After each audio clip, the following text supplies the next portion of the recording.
اعوذ باللہ من الشیطان الرجیم بسم اللہ الرحمن الرحیم۔ اب آخری آیت، لا یکلف اللہ نفسا الا وسعها، اللہ تعالی نہیں ذمہ دار ٹھہرائے گا کسی جان کو مگر اس کی وسعت کے مطابق۔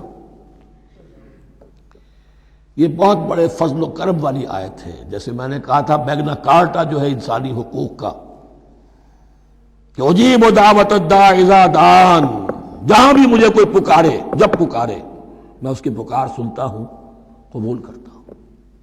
ہاں فَلْيُؤْمِنُوا بِي فَلْيَسْتَجِيبُوا لِي، انہیں بھی چاہیے کہ میرا کہنا مانے۔ دو طرفہ بات چلے گی، ایک طرفہ نہیں۔ میری مانو، اپنی منواؤ۔ تم دعائیں کرو گے، ہم قبول کریں گے۔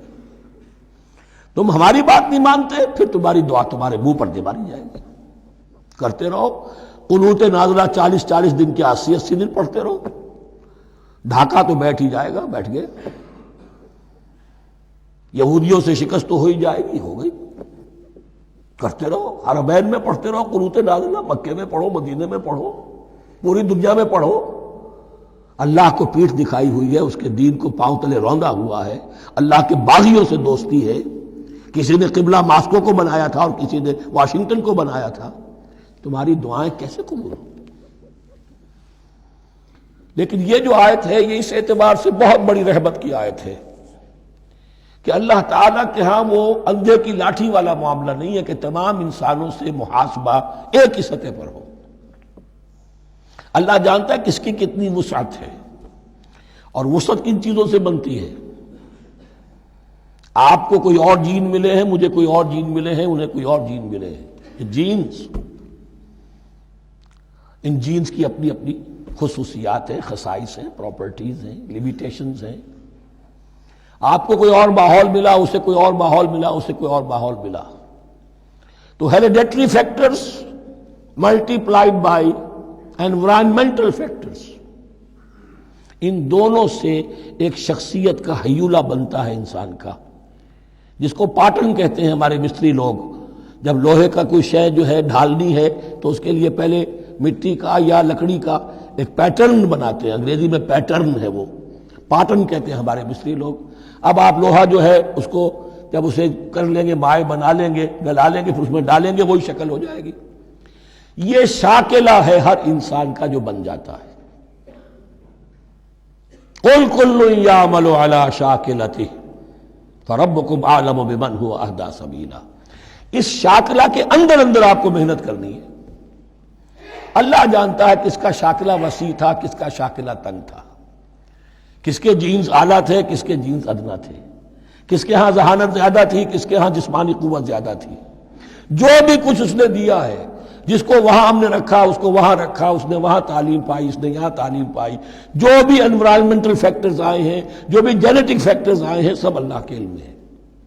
ان سب کو ملحوظ رکھ کے اللہ حساب لے گا۔ جو شاکلہ ہم نے تمہیں دیا تھا اس میں تم نے کیا کیا؟ ایک شخص کے اندر فرض کیجئے استعداد ہی ہے 20 درجے کی استعداد ہے، اس نے فرض کیجئے 18 درجے کام کر دیا، کامیاب ہو گیا۔ کسی میں استعداد 100 درجے کی تھی، اس نے 50 درجے کیا، ناکام ہو گیا۔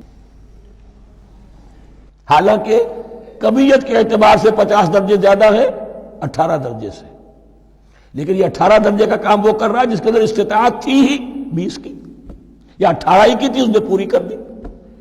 اور 50 درجے والا وہ جس کو اللہ نے دے رکھی تھی 1000 کی استطاعت، اس کا وہ 50 بیکار ہو گیا۔ تو اللہ تعالیٰ کا محاسبہ جو ہے انڈیویجول ہے، اس لیے فرمایا گیا کلہم آتی ہے یوم القیامت فردا، ان میں سب لوگ اس دن قیامت کے دن سب آئیں گے اکیلے اکیلے، تنہا تنہا۔ ہر ایک کا حساب ہوگا وہاں، اور ہر ایک کا حساب ہوگا لا یکلف اللہ نفسا الا وسعها۔ اللہ ذمہ دار نہیں ٹھہرائے گا کسی بھی جان کو مگر اس کی وسعت کے مطابق۔ البتہ اس کا اب ایک ریورس ہے۔ ہوتا کیا ہے، ہم سمجھتے ہیں دنیا میں تو بھاگ دوڑ کر رہے ہیں، اور دین اجی ہمارے اندر تو استطاعت، دین کے کام کی صلاحیت ہی نہیں ہے۔ دنیا میں دیکھیں بڑے کامیاب تیزی کے ساتھ دوڑ رہے ہیں، کامیاب پر کامیاب۔ دین ہمارے اندر تو استطاعت نہیں ہے، استعداد ہی نہیں ہے، کیا کریں؟ یہ دھوکہ ہے، سیلف ڈسیپشن ہے۔ استعداد اور استطاعت کے بغیر اور صلاحیت اور ذہانت کے بغیر دنیا میں بھی آپ کما نہیں سکتے، محنت نہیں کر سکتے، کوئی نتائج حاصل نہیں کر سکتے۔ یہ دھوکہ اپنے آپ کو نہ دیجیے۔ یہ ہے جو کچھ کر سکتے ہو کیجیے، کھودیے اپنی شخصیت کو، کھود کر جو نکال سکتے ہو نکال دیجیے۔ ہاں آپ نکال سکیں گے اتنا ہی جتنا آپ کے اندر ودیت ہے، زیادہ کہاں سے لے آئیں گے؟ اور اللہ نے کس میں کیا ودیت کیا ہے وہ جانتا ہے۔ اس کا حساب لینا جو ہے، محاسبہ، وہ اس پر ہے کہ جو اس نے تمہیں دیا ہے۔ لا، اور یہ مضمون قرآن مجید میں 5 مرتبہ آیا ہے بہت اہمیت کے ساتھ۔ لا یکلف اللہ نفسا الا وسعها لها ما کسبت وعلیہا ما اکتسبت۔ اسی جان کے لیے ہے جو اس نے کمایا، اور اس کے اوپر وبال بنے گا جو اس نے برائی کمائی۔ لیکن لام اور علا، لہا ما کسبت، جو بھی اس نے نیکی کمائی اس کے حق میں ہے، اس کے لیے ہے، اس کا اجر ملے گا، ثواب ملے گا، اور جو بدی کمائی وہ اس پر وبال بنے گا، اسی کے لیے اس کو سزا ملے گی، اسی کے حوالے سے۔ اب وہ آخری دعا آ گئی، جامع ترین اور عظیم ترین دعا ہے قرآن مجید کی۔ ربنا لا تؤاخذنا ان نسینا او اخطانا۔ اہل ایمان کے راستے پر، عمل صالح کے راستے پر مقدور بھر، امکان بھر اپنی شخصیت کے کونوں کھدروں میں سے بھی نکال کر، اپنی ریزیڈول انرجیز کو بھی نکال کر اللہ کی راہ میں لگا دیں۔ لیکن اس کے بعد بھی کوئی غرہ نہ ہو، کوئی غرور نہ ہو، کوئی اپنی محنت پر، اپنی نیکی پر، اپنی کمائی پر، اپنے کارناموں پر کہیں انسان دھوکہ نہ کھا جائے۔ کیفیت کیا رہنی چاہیے؟ وہ یہ ہے تواضع، عجز انکساری۔ ربنا لا تؤاخذنا ان نسینا او اخطانا۔ اے رب ہمارے، ہم سے مواخذہ نہ کیجو اگر ہم بھول جائیں یا ہم سے خطا ہو جائے۔ نسیان بھی ہے، الانسان مرکب من الخطاء والنسیان۔ انسان کے اندر یہ دونوں چیزیں، خطا اور نسیان، یہ تو گنی ہوئی ہیں۔ خطا یہ ہے کہ آپ نے اپنی امکانی حد تک تو نشانہ ٹھیک لگایا تھا، نشانہ خطا ہو گیا، ٹھیک ہے، کوئی بات نہیں، آپ کی نیت صحیح تھی۔ ایک اجتہاد کرنے والا اجتہاد کر رہا ہے، امکانی حد تک اس نے کوشش کی ہے کہ صحیح رائے تک پہنچے، لیکن خطا ہو گئی، اللہ معاف کرے گا۔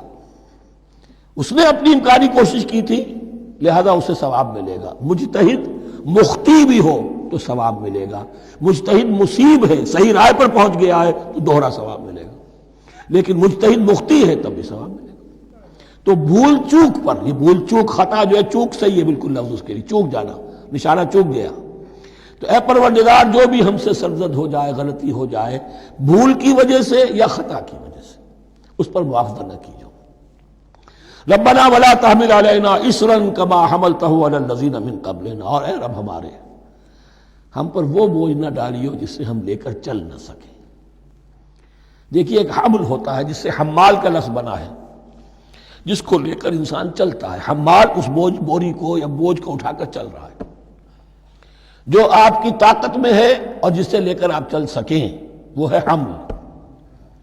اور جو ہو آپ کو بٹھا دے، اسر اس کو کہتے ہیں۔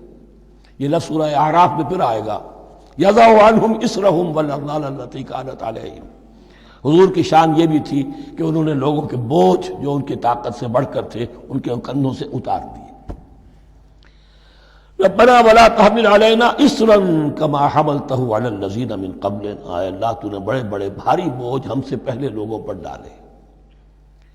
شریعت بھی پہلے بھاری تھی، بہت سے معاملات ہم نے دیکھ لیے، روزہ ہمارے لیے کتنا آسان کر دیا گیا، رات کو نکال دیا روزے سے، کہہ دیا خاص طور پہ کھاؤ پیو ضرور، سحری ضرور کرو، تسحروا فإن فی السحور برکہ، کتنی آسانی ہے۔ رات میں تعلق زن و شو کی اجازت ہے، وہاں ان کے روزے میں چپ بھی تھا، چپ بھی رہو، نہ کھاؤ نہ پیو، نہ تعلق زن و شو، نہ گفتگو، تو آسانی کی ہے۔ ان کے ہاں یوم سبت کا حکم تھا اتنا سخت، کوئی کام نہیں کرو گے۔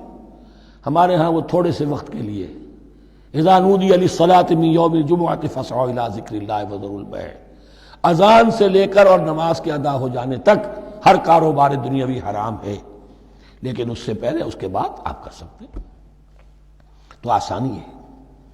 ربنا ولا تحمل علینا اصرا کما حملتہ علی الذین من قبلنا۔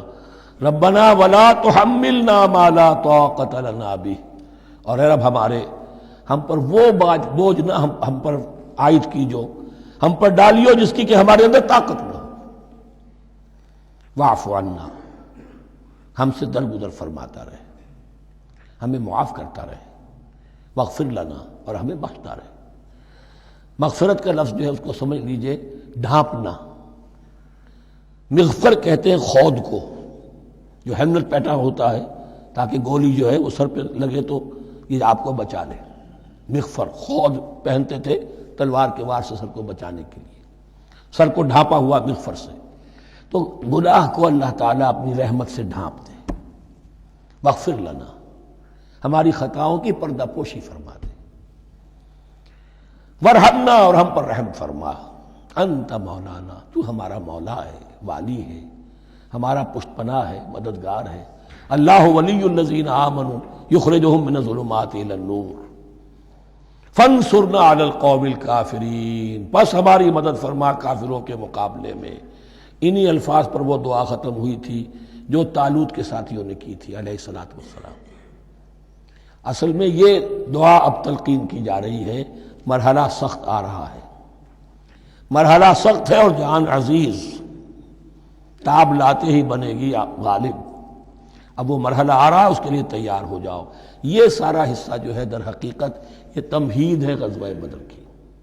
صدق اللہ العظیم۔